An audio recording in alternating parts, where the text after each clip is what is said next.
इस वक्त एक बड़ी खबर हमारे पास में है। हमारे संवाददाता मनीष प्रसाद, जिनसे मैंने कहा था कि अगर कोई बड़ी बात होगी हम आपके पास लौटेंगे, पता यह चला है कि भारत चीन विवाद की बहुत बड़ी खबर है। एलएसी में हमारे 20 जवान शहीद हुए हैं। अब तक हमें यह मालूम था कि हमारे 3 जवान शहीद हुए हैं, 2 जवान और 1 कमांडिंग ऑफिसर, लेकिन अभी ताजा खबर यह है कि भारत चीन के इस झड़प में जो कई घंटे तक चली थी, 20 जवान शहीद हुए हैं। सीधे चलते मनीष प्रसाद के पास, जिन्होंने जानकारी दी है। मनीष।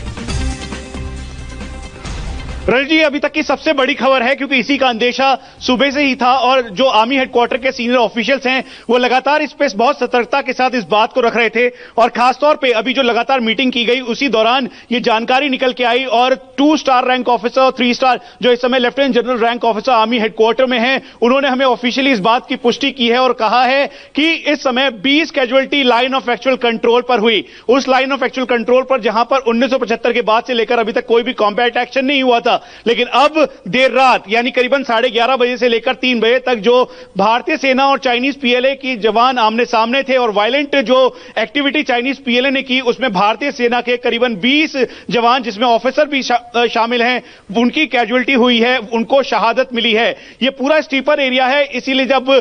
चाइनीज पीएलए के करीबन 500 से ज्यादा की संख्या में जवान जो डिसएंगेज हो रहे थे, जो पीछे की तरफ जा रहे थे लेकिन वो नहीं गए, उसी दौरान उपद्रव उन्होंने मचाया और फिर से भारतीय सीमा के अंदर प्रवेश करके गलवान का जो पॉइंट है, पेट्रोलिंग पॉइंट 14 की तरफ अंदर आने के बाद उन्होंने उपद्रव बहुत तेज किया और फिर इसी धक्का मुक्की और लड़ाई झगड़े में जो अपने साथ वो पूरे सोचे समझे तरीके से रॉड, सीमेंटेड रॉड, साथ में नुकीले कांटे लगे हुए रॉड, पत्थर, ये सब लेकर आए और उन्होंने उपद्रव मचाना शुरू किया। और इस वायलेंट एग्रेसिव जो धक्का मुक्की हुई चाइनीज पीएलए के द्वारा, उसमें भारतीय सेना के ऑफिसर समेत करीबन 20 जो हैं वो जवान शहीद हुए हैं। ये अभी तक की सबसे बड़ी खबर है। इसी को देखते हुए जो लगातार मैराथन बैठक का दौर जो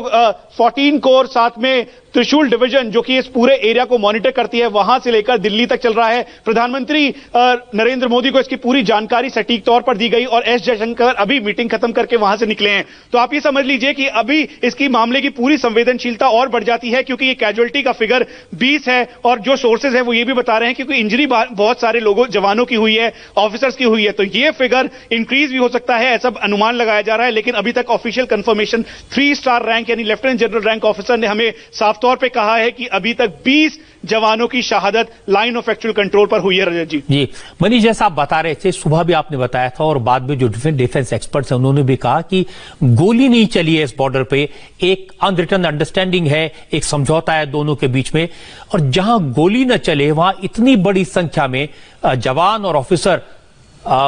जिनकी जो शहीद हो जाए, जिनकी जान चली जाए, जिनका बलिदान हो जाए, इसका मतलब यह है कि जो चाइनीज सैनिक हैं वो ऐसे हथियार लेकर आए थे जिन्हें इस समझौते से बाहर माना जा सकता है।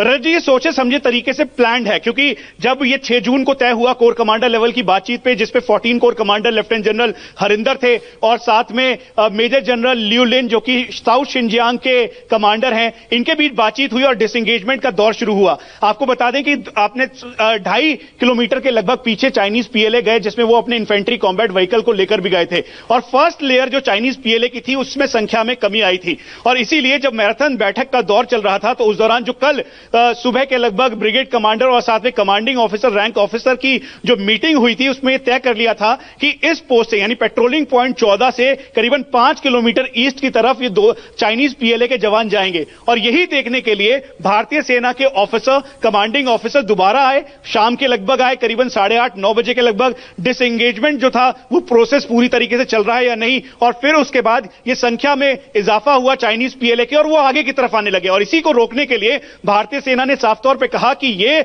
जो अप्रैल 2020 का स्टेटस को है और साथ में डिसएंगेजमेंट के दौरान ये बात हुई थी 6 जून को, उसका पालन करते हुए चाइनीज इंटरप्रेटर जो मौजूद था उसने बार बार चाइनीज पीएलए को बताने की कोशिश की, लेकिन जो अपने साथ वो हथियार जिस तरीके का लेकर आए थे। और ये बता दें रजत जी, ये जो पूरा एरिया है बहुत ही स्टीपर है। गलवान का ये एरिया जो कि श्योक नदी के साथ कनेक्ट होता है, दरअसल यहां पे एक छोटी पगडंडी है और इसी के बीच दोनों सेनाओं के बीच झड़प हो रही थी और ये झड़प इतनी ज्यादा उपद्रव हो गई, क्योंकि वेल प्लान तरीके से चाइनीज पीएलए आया था और वो करीबन 400 से 500 की संख्या में अपने जवानों के साथ था। भारतीय सेना उस दौरान करीबन 40 से 50 संख्या में थी, क्योंकि डिसएंगेजमेंट के तौर पर भारतीय सेना ने इसका पूरा पालन किया था और वो पीछे की तरफ हटी थी। और फर्स्ट लेयर के बाद चाइनीज पीएलए भी सेकंड लेयर पे एक्स्ट्रा डिप्लॉयमेंट के साथ था। तो अभी तक जो ऑफिशियल जानकारी हमें मिल रही है रजत जी, दरअसल यही एक पूरे उपद्रव का मैटर था और चाइनीज पीएलए ने इसे मानने से इनकार किया और वो फिर अग्रेसिवली आगे की तरफ आए, ताकि जो गलवान का एरिया है पेट्रोलिंग पॉइंट 14 का, जिसे कहा गया था कि करीबन 5 किलोमीटर ये पीछे की तरफ जाएंगे,